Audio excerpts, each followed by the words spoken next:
লা তাজুলু কদামা ইবনে আদম হাত্তা ইউসআল আন খামসিন। ধনী হও গরিব হও, শিক্ষিত হও অশিক্ষিত হও, হাসরের ময়দানে সবাই উপস্থিত হওয়া লাগবে কি লাগবে না? আরো জোরে বলেন, লাগবে কি লাগবে না?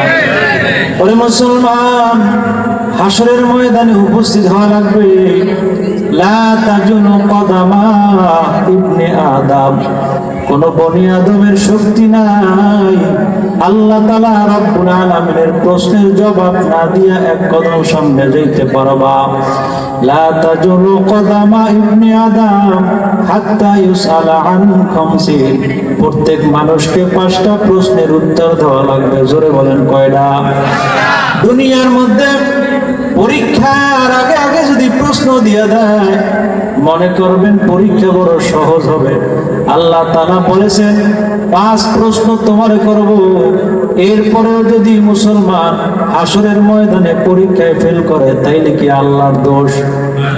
আল্লাহর দোষ না, বান্দার দোষ। আল্লাহ বলেন হাদিসে কুদসির মধ্যে, আমি 5টা প্রশ্ন করব। 1 নাম্বার, আন উমরিহি ফিমা আফনা, তোমার জিন্দেগিটা তুমি কোন কাজে ব্যয় করলা? আল্লাহ তাআলা জন্ম থেকে মৃত্যু পর্যন্ত আপনারে কত অভয়ক কায়দায় সুন্দর করে বাঁচিয়ে রাখলো। একটু চিন্তা করে দেখেন, একটা মানুষ দৈনিক কমপক্ষে 25 লক্ষ টাকার অক্সিজেন ব্যয় করে। অক্সিজেন যদি ক্রয় করা লাগতো, আপনি আর আমি বেশি দিন বাঁচতে পারতাম না। ঠিক কিনা বলে? এই মুসলমান আমার ভাই, ভালো করে বুঝবেন, আল্লাহ রাব্বুল আলামিন বান্দার যেই জিনিসটা যত বেশি প্রয়োজন, ওই জিনিসটা তত বেশি দান করেছে। পানি ছাড়া মানুষ বাঁচতে পারে না। এই জন্য টিউবওয়েলে পানি, নদীর মধ্যে পানি, খালের মধ্যে পানি, সব জায়গায় পানি আছে না নাই? পানির চেয়েও বেশি প্রয়োজন হলো অক্সিজেন। আল্লাহ তাআলা রাব্বুল আলামিন ঘরের মধ্যে অক্সিজেন দান করেছে, গাড়ির মধ্যে অক্সিজেন, প্লেনে উঠবেন অক্সিজেন আছে না নাই?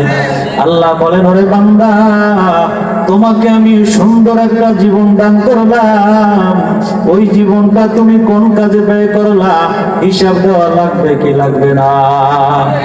আরে বান্দা, তুমি যখন ছোট্ট ছিলে, মায়ের গর্ভ থেকে দুনিয়াতে আসলা, যখন মায়ের গর্ভে ছিলা, তখন আমি আল্লাহ তোমার কত সুন্দর করে আস্তে আস্তে বড় করলাম। 40 দিন পর পর তোমার কায়দার অবয়ব কায়দায় আমি আল্লাহ পরিবর্তন করিয়া, যখন তুমি খানা খাওয়ার উপযুক্ত হয়েছো, তোমার মায়ের নাভির সাথে তোমার নাভির সাথে একটা রগ লাগাইয়া দিয়া তোমার মুখটাকে আমি আটকাইয়া দিলাম। তোমার মুখের সাথে আমি নাপাক রক্ত লাগতে দিলাম না। তোমার খাবারটা এখন নাভির সাহায্যে রক্তের মাধ্যমে হইতেছে। আজকে তোমার যে মুখটাকে আমি পবিত্র রাখার জন্য কাবাব দিলাম, আজকে ওই পবিত্র মুখ দিয়ে তুমি অপবিত্র স্লোগান দাও, ওই মুখ দিয়ে অপবিত্র কথা বলো, ওই মুখ দিয়ে মানুষকে কষ্ট দাও, ওই মুখ দিয়ে মানুষকে গালি দাও। এই মুখের হিসাব আল্লাহর কাছে দেওয়া লাগবে কি লাগবে না?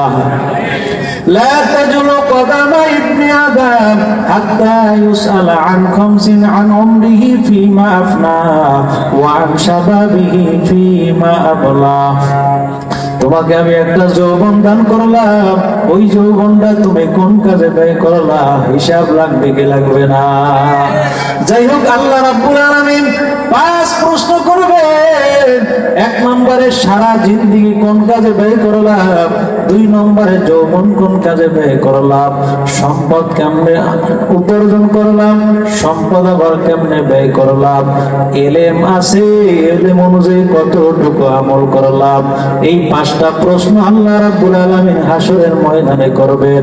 এই 5টা প্রশ্নের জবাব যদি দিতে চাও, নিজের মন গড়া চললে হবে না, সাহাবায়ে কেরামের অনুসৃত পথে চলা লাগবে কি লাগবে না?